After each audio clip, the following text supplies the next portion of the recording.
Apa sih mutasi kromosom itu? Jadi, mutasi kromosom adalah perubahan materi genetik yang mencakup perubahan struktur atau jumlah kromosom pada suatu sel atau individu.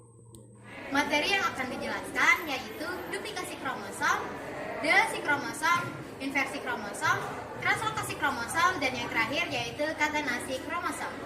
Duplikasi kromosom berasal dari kata duplikasi yang artinya menggandakan. Duplikasi kromosom merupakan peristiwa penggandaan sebagian segmen kromosom sehingga terdapat lebih dari satu segmen pada satu perangkat kromosom. Contohnya, dominan kromosom A, B, C, D, E dan resesif kromosom A, B, C, D, E. Kromosom di atas mengalami delesi gen A-nya sehingga patah dan gen A tersebut menempel pada resesif kromosom yang ada di bawah. Sehingga di dalam resesif kromosom yang ada di bawah terdapat gen A-nya 2. Ingat, delesi berasal dari kata delete yang artinya penghapusan. Delesi kromosom yaitu peristiwa hilangnya sebagian segmen kromosom karena patah. Akibatnya, kromosom jadi lebih pendek. Si kromosom terbagi menjadi dua yaitu delesi terminal dan delesi interkalar. Delesi terminal yaitu patahan terjadi di dekat ujung suatu kromosom sehingga bagian ujung kromosom hilang. Contohnya, suatu kromosom memiliki gen A, B, C, D, E, F normal, terjadi patahan di gen A dan B yang menyebabkan gen A terlepas, maka susunan gen yang ada di kromosom ini berubah menjadi B, C, D, E, F.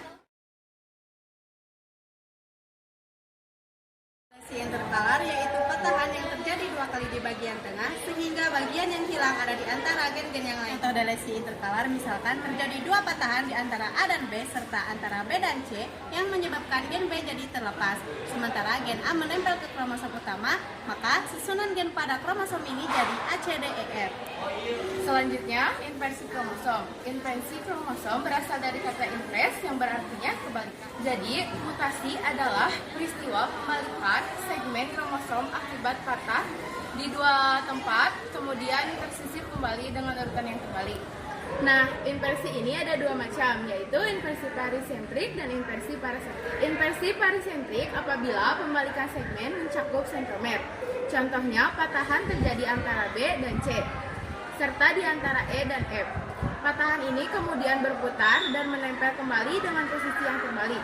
Bisa dilihat sentromer di sini ikutan berubah posisinya. Nah, yang kayak gini disebut inversi parisentrik.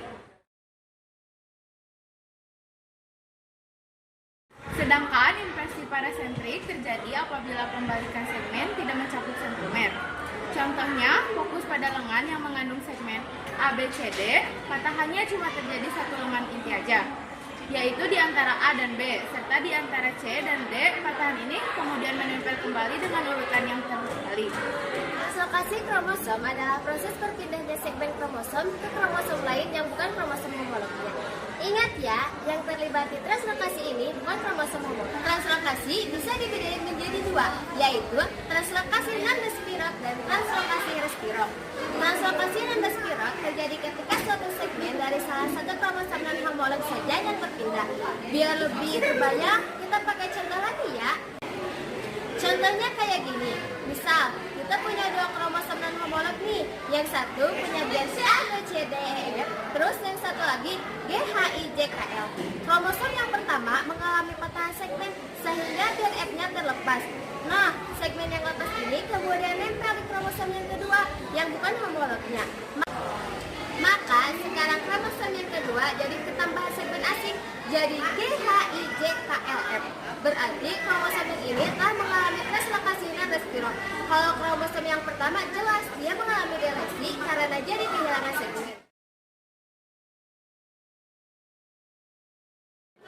Jenis yang kedua adalah translokasi resiprok. Ini terjadi ketika dan kromosom non-homolog saling bertukar segmen. Contohnya kayak gini, kita pakai dua kromosom non-homolog yang sama nih. Kali ini masing-masing kromosom mengalami patahan-patahan kromosom. Yang pertama adalah segmen yang mengandung zat F, sedangkan segmen kedua yaitu ZKL. Kemudian kedua segmen ini saling bertukar, segmen KLF nempel di kromosom kedua. Jadi yang keduanya saling bertukar segmen ya. Sekarang kromosom pertama berubah jadi A, B, C, D, E, K, L. Terus kromosom yang kedua juga berubah jadi G, H, I, J, L. Kita lanjut ke mutasi yang terakhir, yaitu katenasi kromosom. Katenasi kromosom adalah kelainan bentuk kromosom yang berupa lingkaran atau cincin terjadi akibat delasi pada bagian ujung-ujung kromosom atau telomer. Telomer ini sebenarnya berfungsi untuk menstabilkan ujung kromosom. Jika telomernya hilang, akibatnya kedua ujung kromosom akan saling menempel dan menyebabkan kromosom berbentuk seperti cincin ataupun melingkar, atau bisa disebut dengan ring kromosom. Selain terbentuk dari satu kromosom, kromosom cincin bisa terbentuk dari dua kromosom yang saling menempel. Umumnya katensi dua kromosom bisa terjadi pada kromosom homolog. Baik yang melibatkan satu kromosom atau dua kromosom katensi selalu ditandai dengan terbentuknya kromosom yang